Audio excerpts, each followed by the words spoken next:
Ngikubingelele ngikwamukele lena ke iMariketing TV igama lami nguThepho ngokamsimango.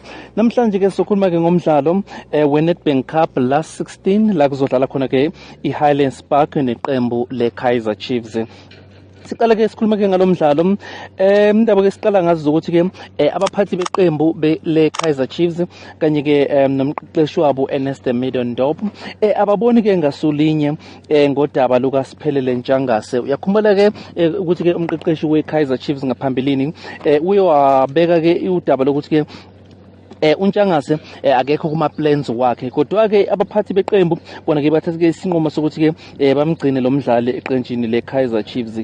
uNtshangase ke uyonikezwe ke option ukuthi ke angahamba ayodlalela yona ke iBlack Leopard ukuze ke akwazi ukuthi ke athole igame time azokwazi ukuthi ke abuye eqenjini leKaizer Chiefs ngesizini elandelayo. Kodwa ke yena ke uNtshangase udecide ke ukuthi ke ahlale eqenjini layo ke iKaizer Chiefs.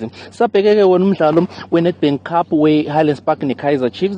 Lona ke yabekwa umqeqeshi weBafana uGordon Gesindi, naye ke uphawulile ngalomdlalo wathi ke yena ngokubona kwakhe lo mdlalo lo angeke uze ube lula kakhulu ngoba iKaizer Chiefs under pressure yokuthi ke iwine indondo emva kokuthi ke iKaizer Chiefs eneminyaka ecishe 5 ingawini trophy noma kanjani leli cup kumele ukuthi ke lona baliwine. So uGordon uthe yena ke enye inkinga ayibonayo kwiKaizer Chiefs ukuthi ke abanye babadlali banama yellow card, abadlali banjengo Khadoso noManyama. So umqeqeshi weKaizer Chiefs ke ezinye zezinto lezi ke ezingamnikeza inkinga ukuthi ke akhethe ukuthi uyabadlalisa noma akabadlalisi, ngoba ke makwenzekile ukuthi ke uKhadoso noManyama abadlalise kulomdlalo bese kuyenzeka bathola ama yellow card, angeke bakwazi ukuthi ke labadlali labo babili badlale kuyidabi. So enye into uGordon ayishilo ukuthi ke mayibheka indlela edlala ngayo Highlands Park, i-team edlala i-man marker, okusho ukuthi ke angeke iKaizer Chiefs